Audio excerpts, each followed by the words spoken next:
네, 여러분 혹시 답정너라는 말을 들어보셨나요? 네, 많이 들어보셨죠? 네, 이미 답이 다 정해놓고 뭔가 대화를 하거나 질문을 하거나 말을 할 때에 이미 자기가 어떤 정해놓은 결론과 답이 있는데 다른 것을 빙빙 돌려서 이야기하다가 결국은 자기가 원하는 의도대로 하는 사람 혹은 어떤 그런 상황, 이런 것들을 이제 우리가 답정너다 이렇게 이야기하죠. 사실 성경의 내용은 사실 여러분 답정너입니다. 답정너. 네. 무슨 이야기일까요? 성경의 결론은 뭐죠? 네. 하나님은 사랑이시고 또 우리에게는 영원한 사랑과 생명을 주셨고 우리는 비록 잠시 죽지만 예수님의 사랑을 통해서 언젠가 부활해서 영원한 나라에 들어가게 된다. 이 해피엔딩이 여러분 정해져 있습니다. 이미 답이 다 정해져 있어요.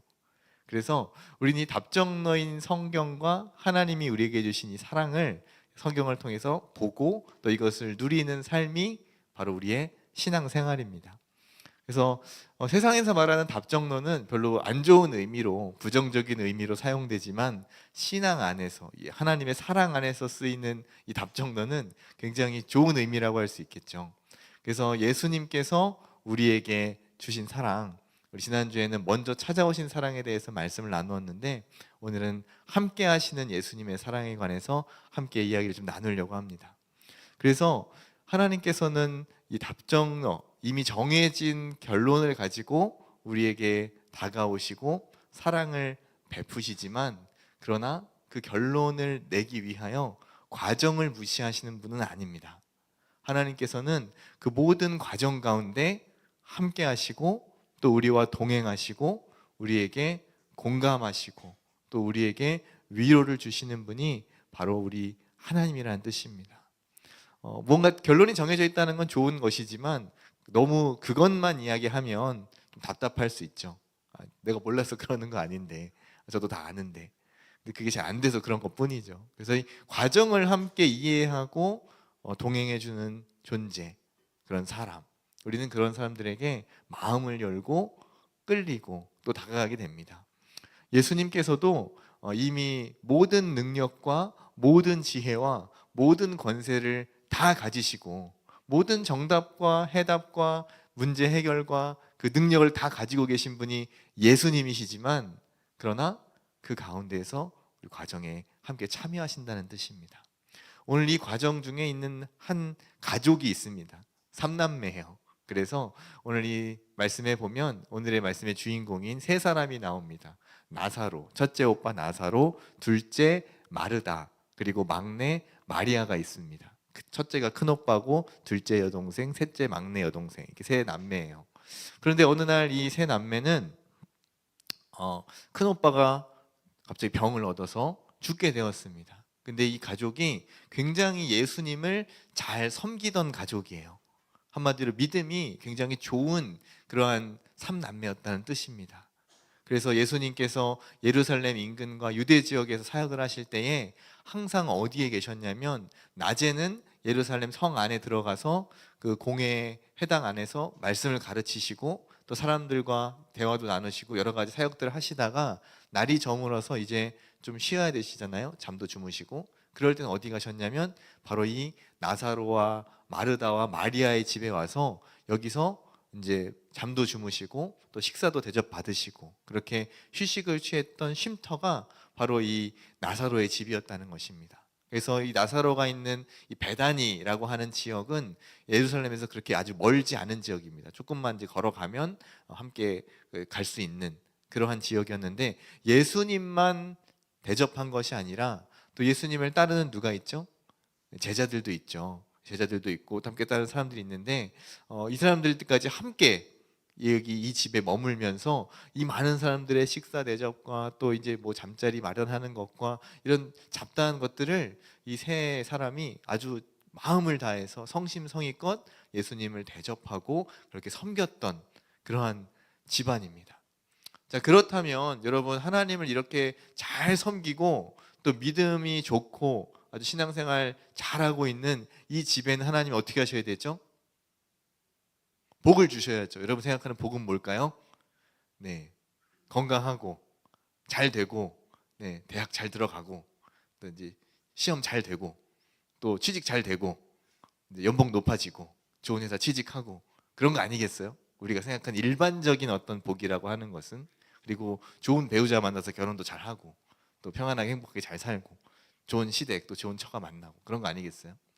그런데 이렇게 믿음이 좋은 집안에 또 이렇게 하나님을 잘 섬기는 이 과정에 큰오빠의 가장이죠. 어떻게 보면 가장의 죽음이라고 하는 엄청난 재앙이 들이닥칩니다.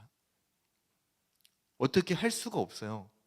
이제 오빠가 죽었기 때문에 생계도 그렇고 또 앞으로 이제 살아갈 날도 막막하고 도대체 어떻게 해야 될지 알 바를 알지 못합니다.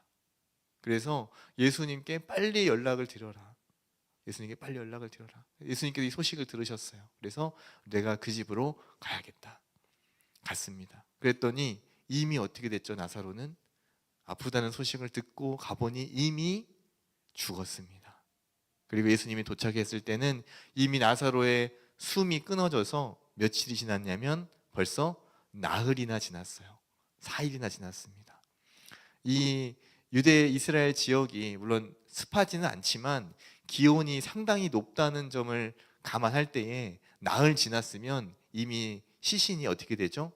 부패하기 시작하죠. 그래서 오늘 여기 마르다도 이야기를 합니다. 벌써 죽은 지 나흘이나 지나서 시체 썩는 냄새가 납니다. 이미 그 냄새가 벌써 올라오고 있습니다. 마르다도 붙잡고 이야기를 합니다. 또 마리아도 붙잡고 이야기합니다.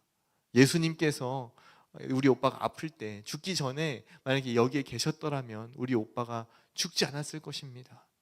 예수님 어디 갔다 이제 오신 거예요.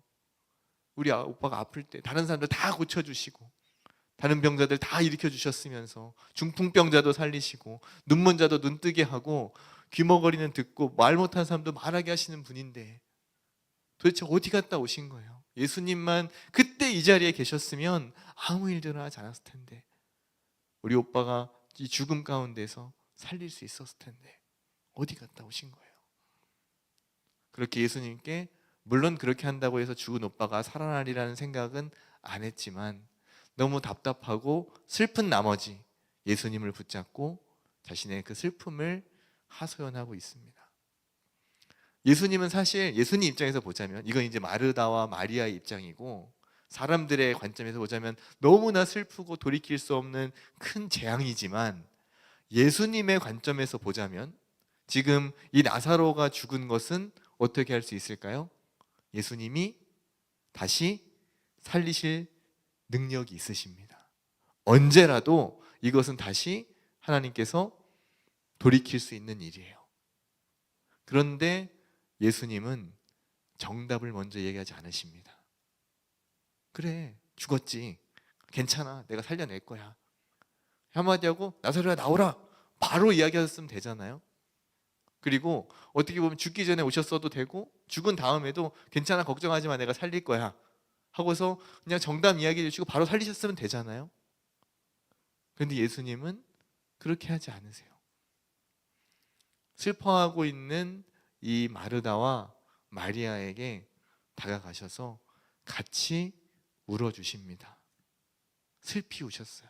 아주 슬프게. 나사로가 왜 죽었는가? 예수님은 왜 우셨을까요? 나사로가 죽은 것 때문에 우셨을까요? 나사로가 이미 숨이 끊어진 것 때문에 그 마음이 아파서 그 헤어짐 때문에 예수님은 우셨을까요? 예수님이 해결 방법이 있잖아요. 단순히 그것 때문에 눈물을 흘리신 것은 아닙니다. 이것은 좀 더 본질적인 문제에 대한 눈물이에요. 방금도 말씀드렸죠. 나사로는 어떻게 보면 의인에 가깝습니다. 예수님을 사랑하고 누구보다 그 예수님과 그 제자들을 잘 섬기고 그렇게 신앙이 좋고 잘 하나님 앞에 살아가려고 애썼던 이 가족, 그 중에서 이 나사로가 그렇게 죽음을 맞이했다는 사실. 아무리 의인이어도 아무리 하나님을 사랑해도 인간이 본질적으로 가지고 있는 이 원죄 때문에 죽음이라는 형벌을 맞이할 수밖에 없는 이 인간의 비참한 현실에 대해서 예수님은 그것이 너무나 참담하고 슬픔으로 예수님께 다가온 거예요. 그래서 이 슬퍼하고 있는 마르다와 마리아를 위로하고 또 어쩔 수 없는 이 인간들의 이 상황에 대해서 함께 그 죄의 문제에서 아파하시면서 예수님은 눈물을 흘리시고 우셨습니다. 여러분은 여러 가지 문제가 있을 거예요. 여러분의 삶 가운데 우리가 가지고 있는 현실적인 문제들도 있을 수 있고 또 지금 뭔가 일이 잘 안 풀리는 것에 대한 고민도 있을 수 있습니다. 불확실한 미래 때문에 불안함이 있을 수도 있고 또 취직이 잘 되지 않거나 내가 원하는 어떤 학업이나 성취가 뜻대로 잘 되지 않는 것 때문에 어려움을 겪을 수도 있습니다. 그런데 예수님께서 정말로 슬퍼하신 것은 무엇이냐면 우리의 영혼에 관한 문제예요. 영혼에 관한 문제. 하나님과 끊어져 있다는 사실, 하나님과 멀리 떨어져 있다는 사실. 예수님을 알지 못한다면, 복음을 듣고 그 영혼이 돌이키지 못한다면, 회심하지 않는다면 이 영혼이 결국에는 이 죽음이라는 결말을 맞이할 수밖에 없다는 이 사실. 이 영혼의 문제 때문에 예수님은 무엇보다 마음 아파하셨다는 겁니다. 여러분은 어떤 것이 가장 큰 문제로 다가오나요? 지금 눈앞에 있는 그 안 중요하다는 게 아닙니다. 여러분의 지금 가지고 있는 고민과 문제들이 별거 아니라는 게 아니에요. 굉장히 큰 문제예요. 여러분의 진학도 또 취업도 앞으로의 진로도 비전의 문제도 누군가 만남을 해야 되는 배우자와의 만남도 다 모두 하나하나 걸음걸음이 다 중요한 문제입니다. 그런데 가장 먼저 고민해야 될 것은 무엇이냐면 바로 우리 영혼의 본질에 관한 문제예요. 영혼의 본질. 내 영혼은 과연 구원받았는가? 나의 영혼은 과연 하나님 앞에 설 수 있는가? 나는 하나님을 정말로 사랑하는가? 나는 예수님을 믿는다고, 나는 오늘 천국에 들어갈 수 있다고 나는 그런 믿음이 있는가? 이 문제에 관해서 우리가 아파하지 않는다면 이것은 가장 중요한 거, 가장 급한 것을 놓치고 있다는 사실입니다. 그래서 여러 가지 많은 문제들이 있지만 예수님께서는 이 문제를 해결하시고 그 아픔에 함께 하시고자 찾아오셨고 또 지금 이 나사로와 마르다와 마리아에게 다가오신 거예요. 그리고 그 믿음을 심어주기 위해서 오늘 이 과정들을 다 준비하십니다. 사실 예수님만 생각한다면 그냥 바로 이렇게 살리시면 됩니다. 그런데 예수님은 그 앞서서 몇 가지 일을 행하시죠. 마르다에게도 질문을 하십니다. 마르다야, 너는 나를 믿느냐?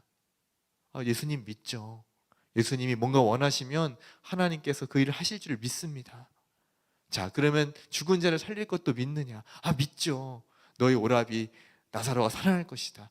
믿죠. 언젠가 예수님 다시 오실 날에 그가 영원히 부활로 들어갈 것을 제가 믿죠. 아니, 그거 말고 지금 내가 살릴 수 있는 거 믿느냐? 지금. 그리고 마리아에게 다시 한 번 더 얘기하십니다. 네가 하나님의 영광을 보리라. 너의 말에 믿는다 하지 않았느냐? 네가 그 말을 믿는다면 마르다야, 너는 하나님의 영광을 보게 될 것이다. 그리고 주위에 있는 많은 사람들, 예수님이 나사로가 죽은 것이 아니라 잔다 이렇게 말씀하셨을 때 예수님의 모든 말씀을 비웃었던 예수님을 대적하는 대적들, 그리고 예수님을 믿지만, 예수님을 따르지만 반은 믿고 반신반의하던 그 믿음이 약한 사람들, 이 모든 사람들을 위해서 예수님은 다시 한 번 더 말씀하십니다. 하나님 아버지여, 언제나 제 말을 들으시는 것을 제가 압니다. 오늘도 제가 무엇인가 아버지께 구하면 아버지께서 들어주실 것을 믿습니다. 그러나 이 말을 제가 굳이 구태여 이렇게 입 밖으로 내어서 지금 하는 것은 이 주위에 있는 이 사람들을 위해서입니다. 라고 말씀하시고 나사로야 나오라 말씀하셨습니다. 그럴 때에 나사로를 묻고 있던 그 죽음과 그 사망이, 그 모든 사슬이 완전히 끊어지고 막혔던 돌무덤이 열리고 나사로가 걸어서 붕대를 칭칭 감고 이미 다 장사를 지내기 위해서 온몸에 감았던 붕대 있는 그대로 마치 우리 영화에서 그 미이라가 걸어 나오는 것처럼 그렇게 냄새를 풀풀 풍기는 채로 나사로가 걸어 나오게 되었습니다. 예수님은 그 모든 죽음까지도, 우리의 모든 본질적인 문제까지도 해결할 수 있는 그러한 분이십니다. 그리고 이것을 알려주시고 우리와 함께 하시기 위해서 이 땅 가운데 찾아오셨습니다. 우리의 아픔을 외면하지 않으시고 함께 울어주시고 함께 공감해 주시고 그 과정에 함께 동참해 주셨습니다. 그뿐만 아니라 이제 마르다와 또 마리아와 그 주위에 있던 다른 사람들의 믿음도 성장시키시기 위해서 이 모든 일을 하나님은 행하셨습니다. 사랑하는 여러분, 여러분 가운데 혹시 어려움이나 혹은 고난이나 슬픈 일이 있다라고 한다면 지금 우리는 잘 알 수 없습니다. 하나님, 왜 나에게 이런 일이 벌어졌을까요? 하나님, 왜 나에게 이런 어려움이 찾아올까요? 제가 하나님 안 믿는 것도 아닌데, 하나님 열심히 잘 섬기려고 하는데, 그런데 왜 이런 일들이 저에게 벌어질까요? 그런 질문이 드신다면 그 과정 속에서 하나님의 뜻을 나타내기 위하심이라고 우리는 믿습니다. 그리고 어떤 경우에는 우리가 생각한 결과가 좋은 결과일 수도 있고, 또 어떤 경우에는 결과가 내가 생각하지 않은 더 안 좋은 결과로 나타날 수도 있겠지만, 그 모든 것을 하나님은 다 사용하셔서 결국 하나님의 선하신 뜻, 하나님의 사랑을 우리 가운데로 나타내어 주시는 줄로 믿습니다. 그것이 하나님의 신실하심이에요. 어떤 순간에도, 그 어떤 상황에도 우리를 사랑하시고 또 우리와 함께 하시고 또 가장 선한 길로 인도하신다는 사실, 변하지 않는 하나님의 사랑, 그것이 바로 하나님의 신실하심입니다. 저희 가정에도 예전에 좀 어려움을 겪은 일이 좀 있습니다. 저희가 이제 신혼 초기에 저희 장모님이 암이라고 하는 큰 병을 앓으신 적이 있어요. 그래서 그때 의사들은 이것은 너무 급속히 진행되었고 또 이미 많이 진행이 되었기 때문에 사실 치료를 한다고 해도 어떻게 될지 장담할 수 없습니다. 그리고 굉장히 부정적인 이야기를 많이 했어요. 거의 시한부 선고를 받은 셈이었습니다. 그래서 가족들이 함께 모여서 기도하기 시작했습니다. 정해진 시간을 정해놓고 저녁마다 각자의 자리에서 같이 기도하고, 하나님께서 왜 일을 이렇게 주셨을까? 받아들이기 힘들고 고통스러웠지만 하나님의 뜻을 구하면서 기도하기 시작했어요. 저희 장인어른 장모님이 교회를 굉장히 잘 섬기신 분들입니다. 장로님, 권사님으로 수십 년 동안 한 교회를 그렇게 섬기셨고 지금은 이제 원로 장로님이 되셨어요. 정말로 귀한 분들인데 어떻게 이렇게 하나님이 고난을 주십니까? 처음엔 받아들이기가 힘들었어요. 그런데 그 과정 속에서 하나님의 뜻을 알게 하셨습니다. 기도 가운데 하나님께서 반드시 고쳐주시리라 라고 하는 믿음을 주셨고, 또 기도하면서 그 항암 치료와 또 여러 어려운 치료 과정들을 거쳤는데 그 과정도 쉽진 않았습니다. 어려웠지만 결론만 이야기하자면 그 모든 과정을 잘 이겨내시고 지금은 건강하게 그 모든 것을 다 회복하셨습니다. 후유증이 없는 것은 아니에요. 지금 그것 때문에 그 이후로 체력도 많이 떨어지시고 균형 감각도 많이 상실하시고 또 예전처럼 아주 그 병 이전처럼 그렇게 튼튼한 체력은 아니지만 어쨌든 일상생활이 가능하다라고 하는 점에서 저희는 큰 은혜라고 생각합니다. 하나님께서 그 과정을 통해서 저희에게 원하셨던 것은 가족들이 한 마음으로 한 뜻으로 주님 앞에 나아오게 하신 일, 그리고 기도하면 하나님께서 들어주신다는 사실. 그 과정은 쉽지 않지만 그 과정 순간순간에 하나님께서 간섭하시고 개입하신다는 사실. 병원을 정하고 의사 선생님을 만나고 또 그 과정에서 보험 처리를 하고 또 어떤 약을 쓰고 그 과정 중에 힘들고 어려운 중에 또 손길들을 통해서 또 대접받기도 하고 여러 가지 일들을 통해서 하나님이 정말 우리의 삶에 세밀하게 간섭하고 계시는구나. 저희는 그 사실을 깨닫게 되었습니다. 그래서 그 고난의 시간이었지만 그 시간을 통해서 오히려 하나님은 정말로 살아계시고 우리의 삶을 지켜보고 계신다는 것, 그것을 더욱더 믿음으로 확신하게 되었습니다.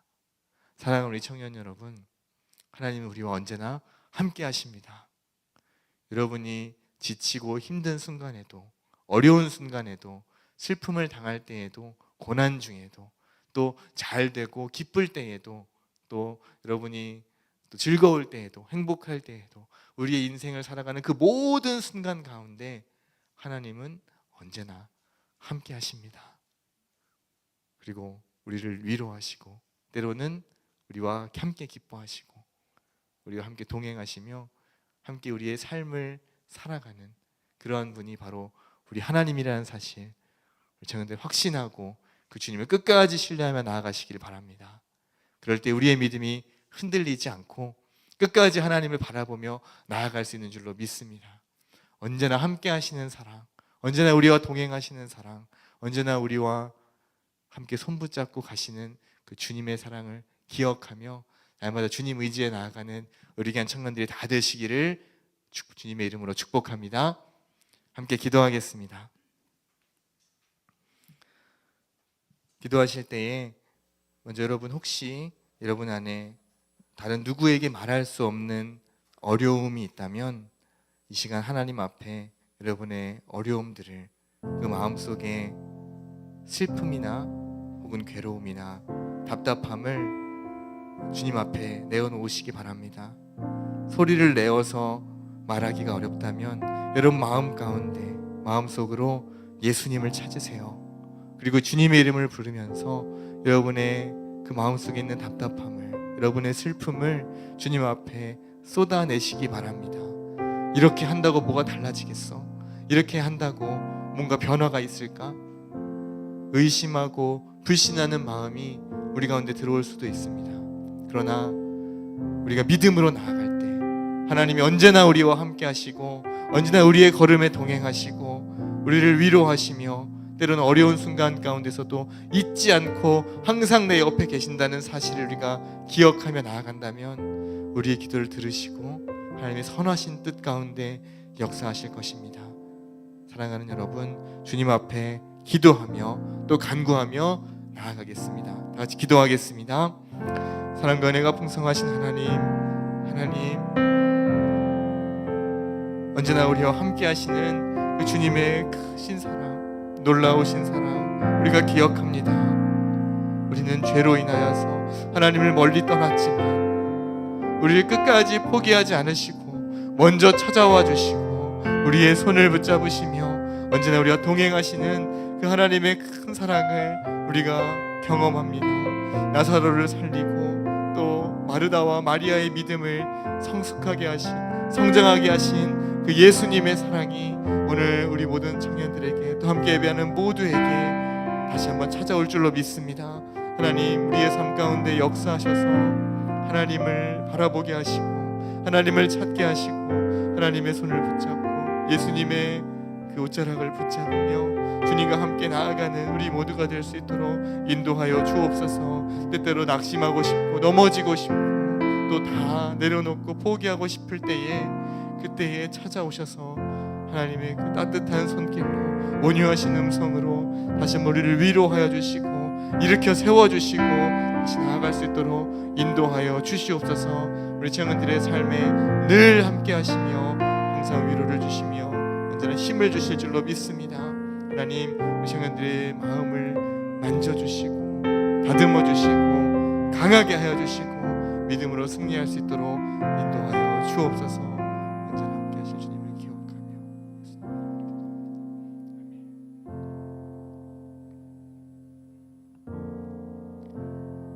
하나님 아버지의 사랑은 언제나 우리와 함께 하시는 임마누엘의 사랑인 줄로 믿습니다. 우리와 함께 하고 싶으셔서 하나님의 형상대로 사람을 창조하셨고 영원히 함께 거하고자 그 사랑을 부어주셨는데 우리의 교만함이, 우리의 부패함이 주 앞에 죄짓게 만들었고 하나님을 떠나도록 만들었습니다. 주님 용서해 주옵소서. 그러나 우리를 끝까지 놓지 않으시고 그 아들을 보내시어 또 성령 하나님을 보내주셔서 우리와 함께 하시는, 우리의 아픔과 우리의 슬픔에 공감하시는 하나님의 사랑에 다시 한번 감격합니다. 그 하나님을 신뢰하게 해주시고 다른 그 어떤 것보다 하나님을 붙잡고 믿음 가운데 걸어가는 우리 모두가 되도록 은혜 내려 주옵소서. 언제나 동행하시는 하나님의 사랑을 신뢰하오며 예수님의 이름으로 기도합니다. 아멘. 이제는 인간의 몸을 입고 이 땅 가운데 우리와 함께 하시려 찾아오신 예수님의 크신 은혜와 그 아들을 조건 없이 아낌없이 내어주신 하나님 아버지의 크신 사랑과 우리의 마음 가운데 언제나 함께 하시는 성령 하나님의 교통하심이 그 주님의 사랑을 의지하여 끝까지 믿음으로 나아가고자 결단하는 우리 귀한 청년들에게, 함께 예배하는 모든 성도들에게 이제로부터 영원토록 함께 있을지어다. 아멘.